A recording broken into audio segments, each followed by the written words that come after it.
आज ऊना सदर के विधायक व बीजेपी पूर्व प्रदेश अध्यक्ष सतपाल सिंह सत्ती ने आज बीजेपी कार्यालय दीपकमल में पत्रकार वार्ता को संबोधित करते हुए कहा कि जब से कांग्रेस की सरकार प्रदेश में सत्ता में आई है तब से हिमाचल प्रदेश में लॉ एंड ऑर्डर की स्थिति काफ़ी खराब हुई है और गांव से लेकर शहर तक गोलीकांड हो रहे हैं और इन अलग अलग गोलीकांडों में कईयों की जान भी चली गई। उन्होंने उदाहरण देते हुए कहा कि अभी हाल ही में उप मुख्यमंत्री मुकेश अग्निहोत्री की विधानसभा क्षेत्र के अंदर स्लोह गांव में शरेआम गोलीबारी की घटना हुई और कार के शीशे के ऊपर गोली लगी। वहीं उन्होंने ऊना के साथ लगते मात्र 4 किलोमीटर के अंदर गांव जनकोर में हो रहे अवैध खनन पर भी सवाल उठाते हुए कहा कि पोकलैंड जेसीबी व ट्रैक्टर ट्रॉलियां पंजाब से आकर यहां माइनिंग कर रही हैं, लेकिन माइनिंग ऑफिसर अपने दफ्तर के अंदर बैठे हुए हैं, लेकिन उन्होंने मौके पर पहुंचने की जहमत नहीं उठाई। सतपाल सत्ती ने कहा कि वह जेसीबी और पोकलैंड कुछ ही समय में कहां गायब हो जाती है, इसका मतलब है कि अधिकारी उनके साथ मिले हुए हैं। वहीं सतपाल सत्ती ने पिछले दिनों हुई घटना के प्रश्न पर बोलते हुए कहा कि ऊना म्यूनिसिपल कमेटी के अंदर हुए पार्षदों को दरकिनार करके तथा कथित ऐसे नेता के माध्यम से शिलान्यास करवाना ये कहाँ का उचित था। उन्होंने पूर्व विधायक व पूर्व नगर परिषद चेयरमैन को घेरते हुए कहा कि जिन्होंने शहर के लिए कोई काम आज तक नहीं किया, कमेटी के अंदर कोई डेवलपमेंट का काम नहीं किया, चाहे वह विधायक रहे चाहे उनकी सरकार रही, उन्होंने एक भी रुपए का काम कमेटी के अंदर नहीं किया। वह वहां जाकर शिलान्यास भूमि पूजन कर रहे हैं। वहीं उन्होंने कहा कि करवाने वाले लोग भी लंबे समय से राजनीति के अंदर राजनीति करते रहे, उनके समय में भी कोई भी शहर के अंदर बड़ा काम नहीं हुआ। उल्टा ऑफिसर और शहर के अधिकारियों के तबादले हो रहे हैं। शहर के अधिकारी कमेटी वालों को उठाया जा रहा है।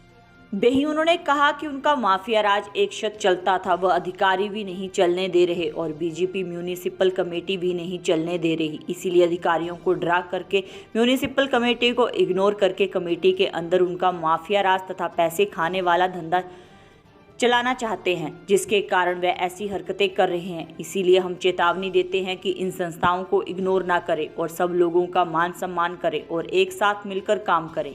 वहीं उन्होंने चेतावनी देते हुए कहा कि अगर आगे से अधिकारियों द्वारा इस प्रकार का कोई शिलान्यास किया गया तो उसमें बीजेपी पार्षदों को नहीं बुलाया गया तो हम इस कार्यक्रम स्थल पर ही विरोध करेंगे और कार्यक्रम को नहीं होने देंगे। उन्होंने कहा कि प्रदेश सरकार दिशाहीन है और ना ही इनके पास नीयत है और ना ही नीति। उन्होंने कहा कि सरकार के कार्य को जनता देख रही है और 2024 लोकसभा चुनाव में जनता इनको आईना दिखाने वाली है। उन्होंने कहा कि आप देखना चाहते हैं कांग्रेस पार्टी को लोकसभा चुनावों में चुनाव लड़ने के लिए प्रत्याशी तक नहीं मिल रहा। से मैं देख रहा हूँ हिमाचल प्रदेश के अंदर लॉ एंड ऑर्डर की स्थिति बहुत ख़राब हुई है। गांवों से लेकर के शहरों तक गोलीकांड हो रहे हैं। कुछ लोगों की कई अलग अलग गोलीकांड में जान भी चली गई है और अभी डिप्टी स्पीकर साहब की विधानसभा के अंदर स्लो गांव में शरेआम गोलीबारी हुई और कार के शीशे के अंदर गोली लगी, व्यक्ति बच गया, शुक्र है भगवान का।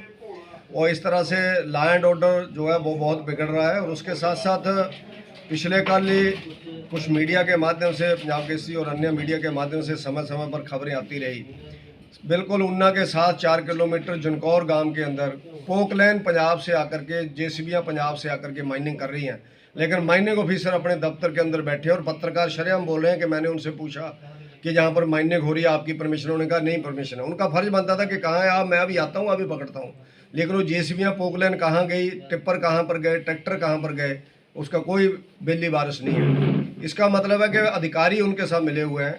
और उसके साथ साथ खनन माफिया के साथ साथ जो जैसा मैंने कहा ऊना म्यूनिसिपल कमेटी के अंदर चुनी हुई पार्टी कमेटी को वहाँ पर किनारे करके कुछ तथाकथित ऐसे नेता जिन्होंने कमेटी के शहर के लिए कोई काम नहीं आज तक किया, कमेटी के अंदर कोई डेवलपमेंट का काम नहीं किया, जब वो चाहे विधायक रहे, चाहे उनकी गवर्नमेंट रही, चाहे आज कोई गवर्नमेंट है, 1 रुपये का काम कमेटी के अंदर नहीं किया। वो वहाँ जाकर के शिलान्यास भूमि पूजन कर रहे हैं।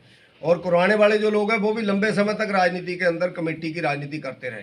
उनके समय पर भी कोई भी बड़ा काम शहर के अंदर नहीं हुआ और उल्टा ऑफिसर्स की बदलियां हो रही हैं। शहर के अधिकारियों को कमेटी वालों को उठाया जा रहा है क्योंकि उनका जो माफिया राज एक चलता था वो अधिकारी भी नहीं चलने दे रहे और बीजेपी की म्यूनिसिपल कमेटी भी नहीं चलने दे रही है।